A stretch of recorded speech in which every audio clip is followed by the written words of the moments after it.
Welcome back. Now, PricewaterhouseCoopers has released its third South Africa Economic Outlook report for 2024. The report looks at a new way of measuring productive competitiveness of the countries. And according to PwC's new Productivity Potential Index, around 40% of South Africa's productivity is determined by human capital, logistics and government institutions.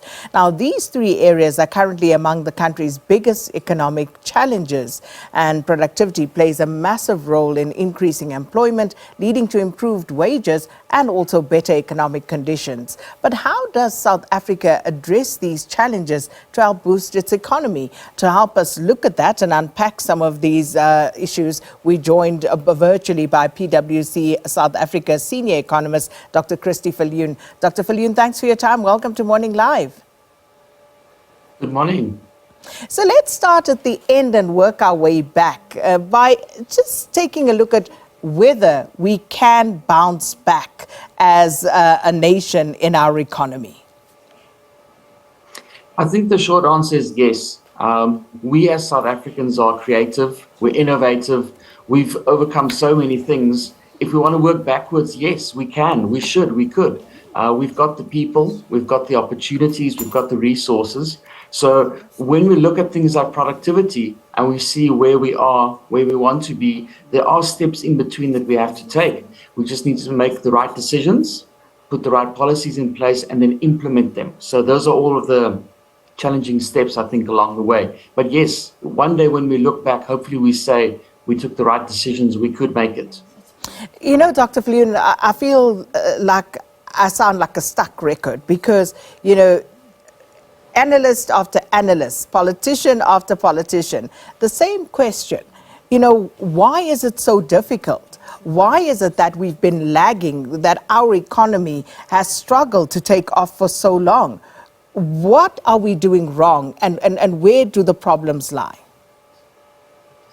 Well, I think as South Africans, it's easy for us to make a quick list of our biggest challenges, load shedding being one of them. The supply of water, very much something right now in focus because we've got in our biggest economy in Gauteng so many challenges with water. We've got challenges with transport, railways, ports, etc. So we can go look in the past, in the recent past and further down the line to understand our shortcomings there and where things went wrong without having to delve into history and politics and all of those things. The bottom line is that things can get turned around. We are not the first country in the world that has had problems with electricity supply, water supply, transport, etc. One of our biggest challenges as South Africa, and this is based on analysis by economists, political scientists, casual observers, we often have a plan or a strategy. We have an indaba, we've got people together, we put a policy on the table. Implementation, that's one of our biggest challenges. Whether it's resources in terms of people or money or time, one of our biggest challenges is just implementing those plans and those policies. Like I said, we've got the people, we've got clever ideas, but we have to get things done. And that's just, as South Africans, takes a long, long time because we need to build consensus, which doesn't always happen, but it takes a long time to get things done. So I'd say, if you wanted to sort of package into one answer, why are we struggling to get these things done? We need implementation, and it just takes such a long time to get it done in South Africa. And unfortunately, given where we find ourselves right now, time is something that we don't have much of, given the crisis levels to which things are building. But when we talk about productivity, this Productivity Potential Index, let's talk about that, Professor Viljoen. What is the Productivity Potential Index and how exactly does it work?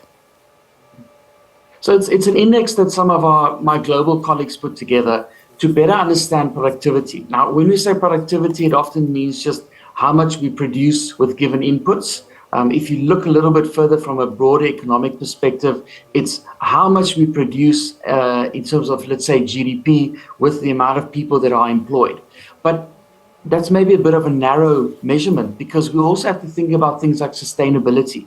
We are very much in a situation, in a period of time where climate change and environmental sustainability is a big focus of the global agenda of businesses locally.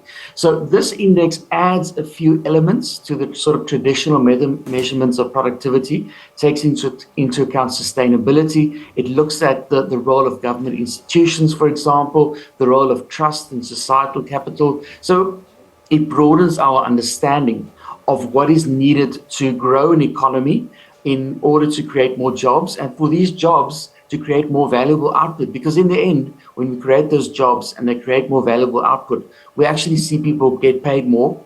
We see household financial conditions improve, and we reduce our challenges with inequality and poverty in the country.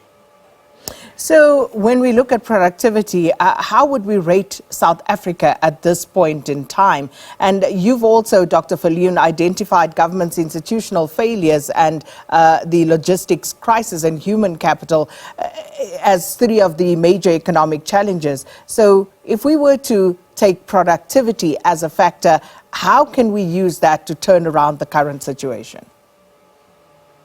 I think the short answer is, if we look at our unemployment rate, if we were a very more productive economy, we'd have lots more jobs. We'd have lots more foreign investment coming to get our productive labor to work for them. So maybe that's just the easiest way to say our productivity is probably not where it should be.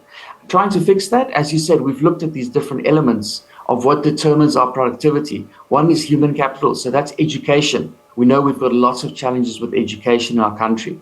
The other big one is infrastructure, and we specifically looked at transport because we know at the moment we've got big challenges with the quality of rail and port services. Also, government institutions as the third big element. It's a big role player in shaping the business environment.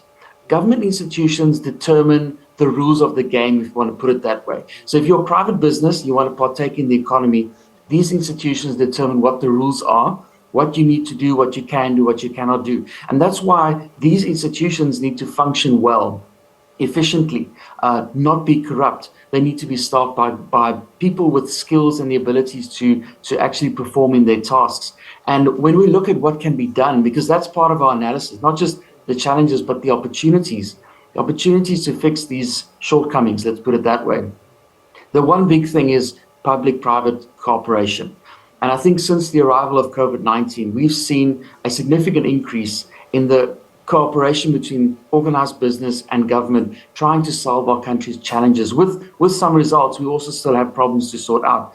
But that is the one big solution factor, maybe, is that public-private collaboration type model that we need from today onwards. We needed it yesterday, but from today onwards, to make sure that we try and fix these problems that will get us to being a more productive economy. You touch on so many important factors there, Dr. Viljoen, and what is super frustrating is all of these things that you mentioned are things that have been mentioned, things that have been identified as challenges, and yet we don't seem to be making the inroads fast enough in order to arrest the crisis unemployment levels that we have in the country. You talk about education, the unskilled labor force, and of course the solutions that need to be found in the education system so that it can produce those in-demand skills that the workplace actually expects. So again, if we were to start today, as you say, what should be done? Well, as you say, the challenges are large. And if the answers were easy, we would have sorted them out a long time ago. Many of these challenges will take a long time. We think of education, for example. You cannot change an education system overnight or in a month or in a year. If we want to think of it as the outcome is we want people in jobs. We need to make sure that the education system, whether it's high school, colleges, universities, when someone exits that education institution, they are ready to get a job or alternatively create their own job. They need to have the skills ready that employers are looking for, whether it's local or international, whether these are tech skills or soft skills, those human skills. We need to make sure that the outcomes of the education process is aligned with what the labor market needs. And I think at this point, there's quite a substantial gap between those two. So what should be done? Let's look at the private sector for a moment. how can they come in and help accelerate the pace at which these changes come about? We obviously understand that the public sector plays a pivotal role, but we're not really moving that needle fast enough, Dr. Viljoen. We seem to be talking in circles. How do we start making real progress?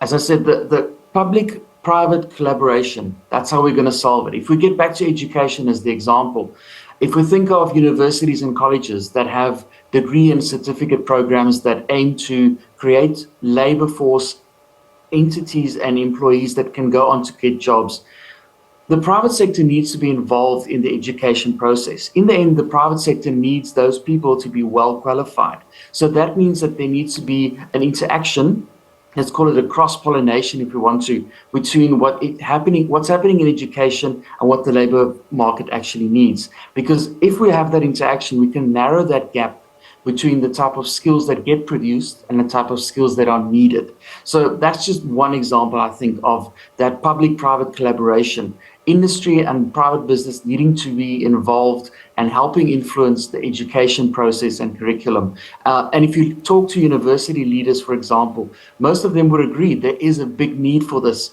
But again, as South Africa, we do things quite slowly. It's taking a long time before this gets some momentum. Maybe there needs to be more impetus from the industry side for this. And to that point, as we conclude this conversation, shouldn't we be doing things differently then, given that we know what needs to be done, we know where the challenges lie, we know where the constraints are, so shouldn't we be making different plans?